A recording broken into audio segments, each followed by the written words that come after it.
dito sa determination of integrating factor. Okay, mabilis lang ano. So, this one is the determination of the integrating factor. Ano naman ang pagkakaiba nila doon sa by inspection? Sa by inspection kasi makikita mo na yung integrating factor kung kumbaga you can convert that into or direct integrable by using exact differential. But dito sa determination of integrating factor, ikaw hahanapin mo yung integrating factor. Parang sa linear equation, so you will get the integrating factor. Paano? Here.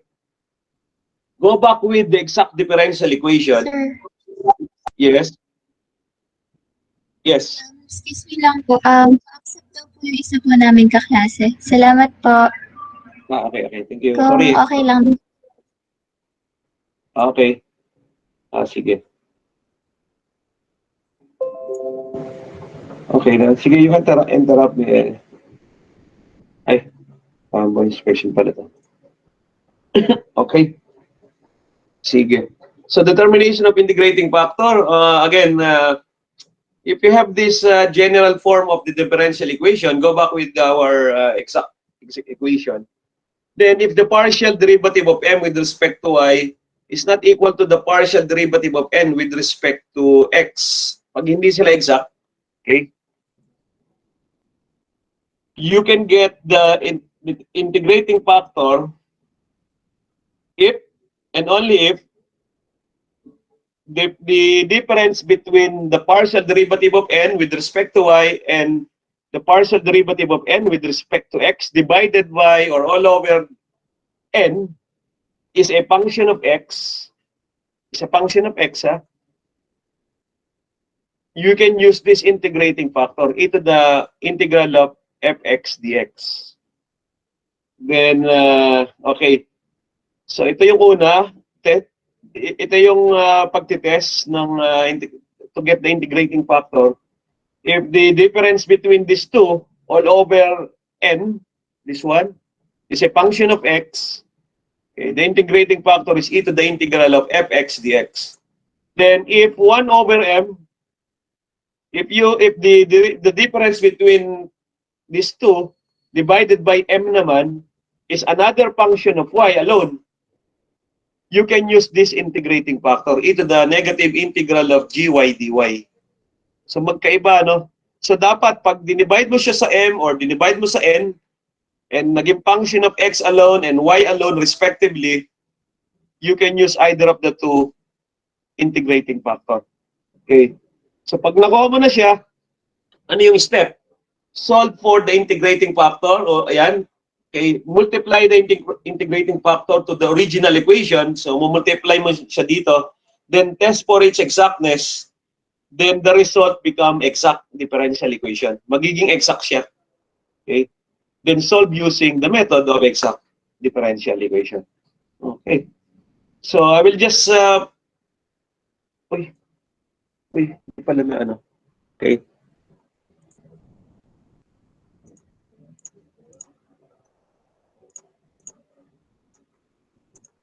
Para mayroong ano man lang. May konting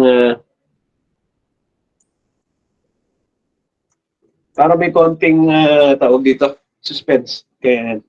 To solve this equation, let's try to analyze this one. I don't know if this will fall under variable separable. I think hindi. Homogeneous, never mind. Exact, the partial derivative of m with respect to, ano, we can show this later pag punta na sa solution. Okay. Then linear, I don't think so. This will not never be linear. By inspection, baka pwede. Kaya lang, this is our lecture for determination of integrating factor. So, diretso na natin. M is equal to this one, 4xy plus 3y squared minus x. So, the partial derivative of m with respect to y is this will become constant, so 4x. Then, magiging 6y. This one is constant, so 0. Then, this one is x squared plus 2xy. So, the partial derivative of n with respect to x is magiging x squared to, so kaya 2x. This one is 2xy, kaya naging 2y. So, therefore, they're not exact. Okay? They're not exact.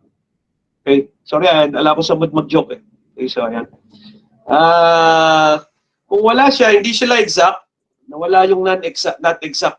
Eh, dapat dito not exact. Okay? So hindi nalagay. So here, ang gagawin nyo is you will try if uno nyo muna, i-subtract nyo muna to. I-subtract nyo muna yung ito dito. Okay, ito. Kunin nyo muna yung term na yan without knowing kung ano ba i-divide mo. It's either M o kaya N. So, ang gawin nyo muna, i-subtract nyo muna itong dalawa na to. So 4x plus 6y minus quantity 2x plus 2y.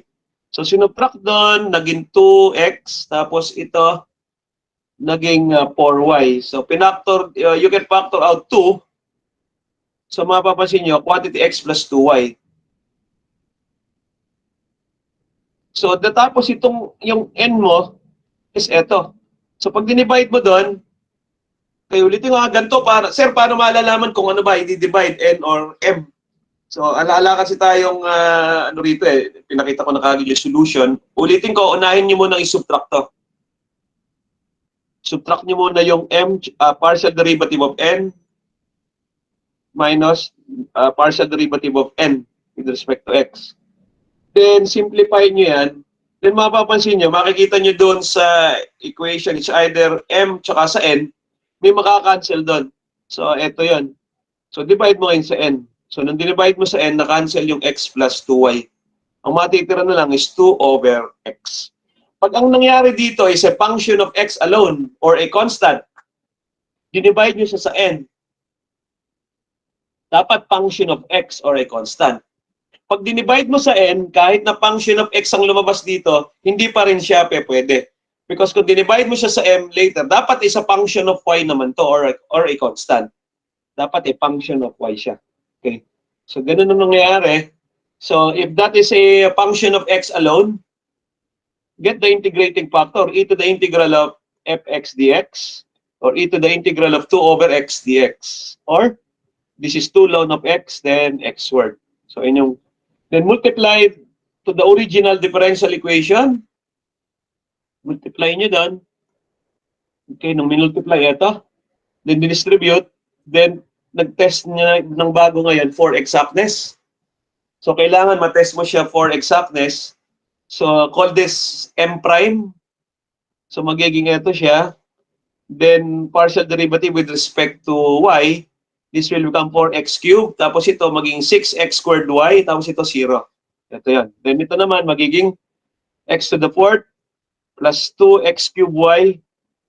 So, partial derivative of n over x is equal to 4x cubed. Ito.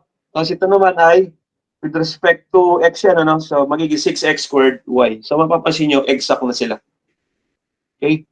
So, kung exact na sila, we can now solve this one. Hindi ito, ano? Hindi ito. This one. We can now solve this exact differential equation. So, ayun yun. Ito, kopyahin lang natin. Ayun siya. Then, again, nag-test na tayo dito ng exact differential equation. Ito yun, no? Yung kanina, diniscuss natin yung direct integrable.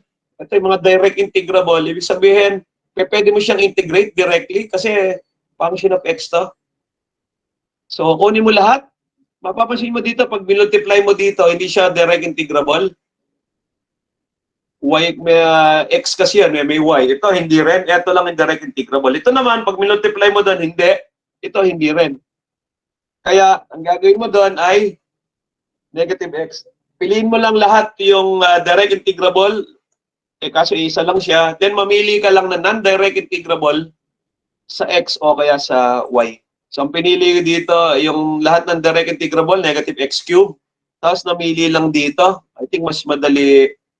Pwedeng ito, pwedeng ito, nasa iyo na yan. Pero ang pinili ko ito. The integral of 4x cubed y plus 3x squared y squared. Partial derivative of x na to is equal to c1. So, ipa-partial mo yan. Integrate mo yan partially. Magiging x to the 4th. Magiging constant yung y. So, magiging x to the 4th y. Ito, constant yung y. Magiging x cubed y squared is equal to a constant. Okay? Then, you can multiply this by 4. Ayan. Multiply sa 4. Then you can factor out x cube. Ayan siya. Then yun, then let's for C1 equals C. Then ni-rearrange lang ito. And that is the final answer. Okay, so ayun yun. So doon ang galing yun. Then wala na akong na-prepare. So punta tayo sa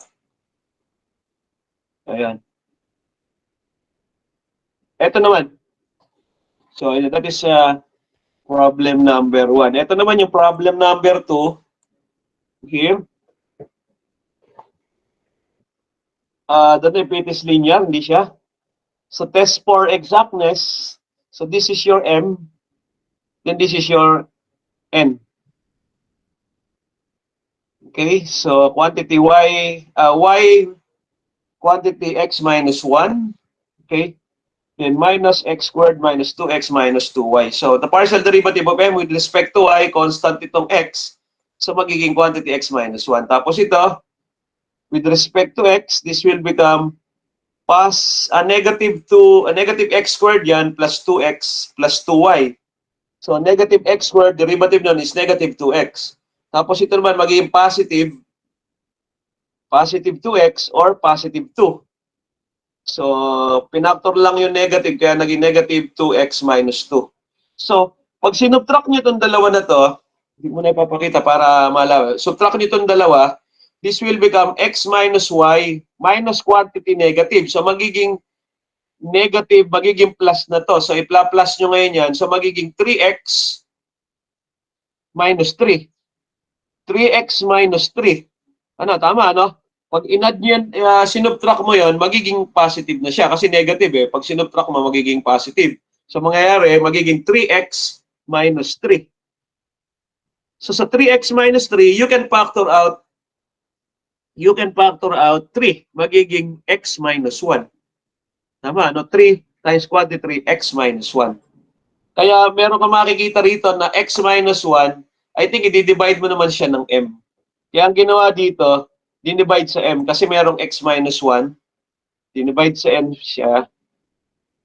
Dinivide sa m. Ayan o, magiging quantity 3, x minus 1. Dinivide dun sa m, which is y, x minus 1. So, makakancel yung x minus 1. Ang matitira is 3 over y. Or a function of y, or a constant. So, dapat maging function of y siya. Pag ang naging function of x siya, kung meron mang x doon, hindi pa pwede. You cannot apply this, the solution of a determination of the integrating factor.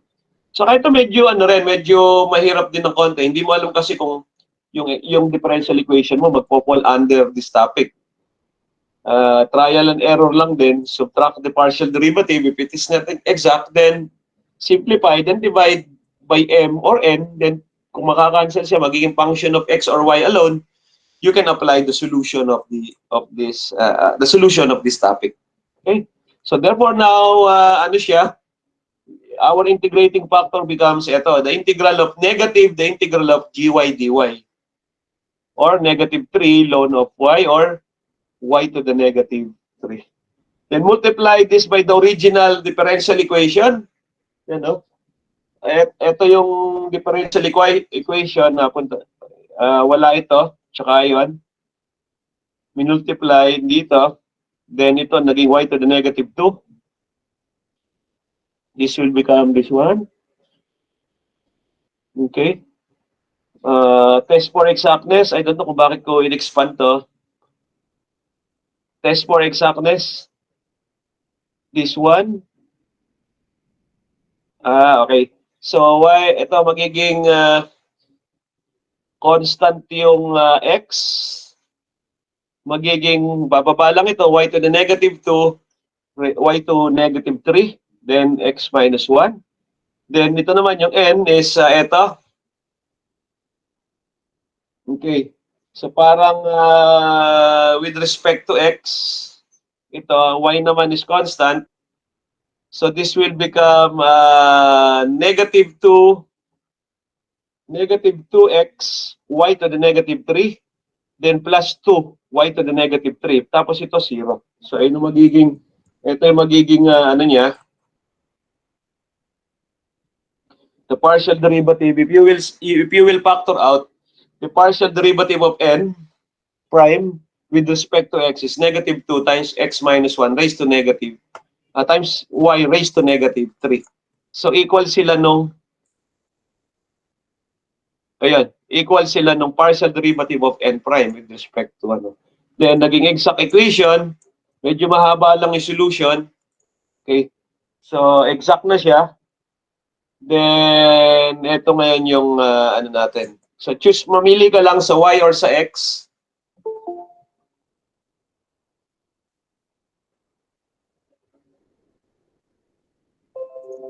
Okay. Sorry ha. Yan. Mamili ka lang dito. So expand mo to. Ito pala dapat doon pa susunod eh. Ang direct integrable dito ay wala. Tapos dito, ang direct integrable lang dito sa term na to ay ito lang. Yung 2y to the negative 2 dy. So here, ang non-direct integrable, ito integrable mo, direct integrable. Ito non-direct integrable. Ito, so mamili ka lang dito sa dalawa na to. Kung alin dito gusto mo. I think this one is better. I think mas maganda to. Oh, ito pala, mas maganda to. Mas madali ito. Kasi constant ito eh. Maging y to the negative 4, y to the negative 2 over negative 2. Or positive na pala siya. Okay, ayun.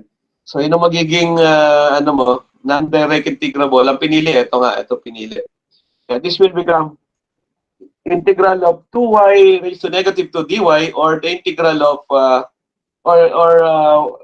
aadan mo lang to ng isa, tapos divided by dun, so negative 2 plus 1. Kaya magiging negative 2y to the negative 1. Ito naman, integral ng y to the negative 3 is y to the negative 2 divided by negative 2. Kaya magiging positive na. Kaya nagkaroon ng 2 dito. Ayan.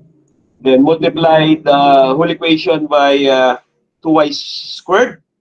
Ang nangyari dito is naging negative 4y para mawala itong y to the negative, ano na yan? Negative 2. So magiging negative 4y, then plus, mawala ito, quantity x squared minus 2x is equal to 2cy squared. Distribute mo lang, and una mo lang yung x squared, or rearrange lang pala to, rearrange. And that is your final answer. Okay. So it's true here. So marami pa ritong example. I will just provide you the copy of this of this lecture.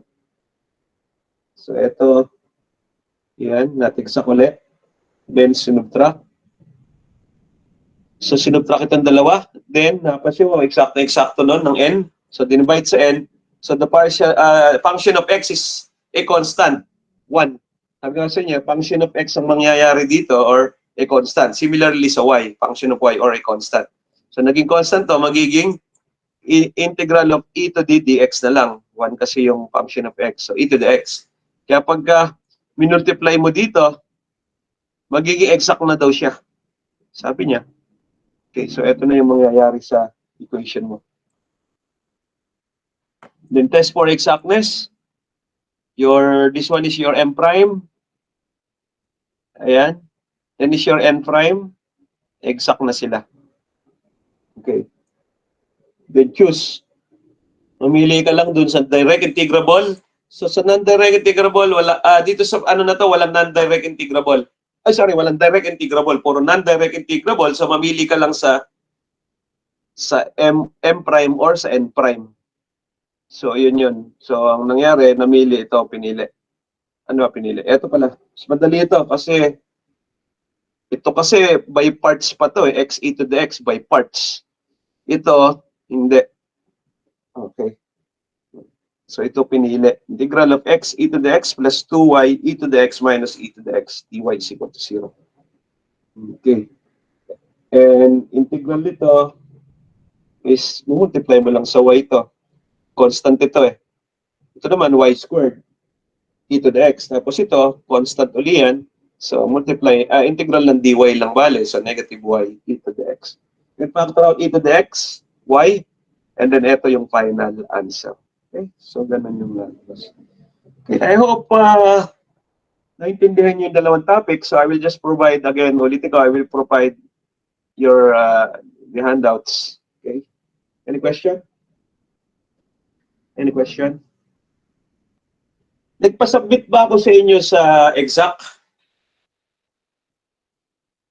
Yes po, sir. Nasubmit nyo na, no?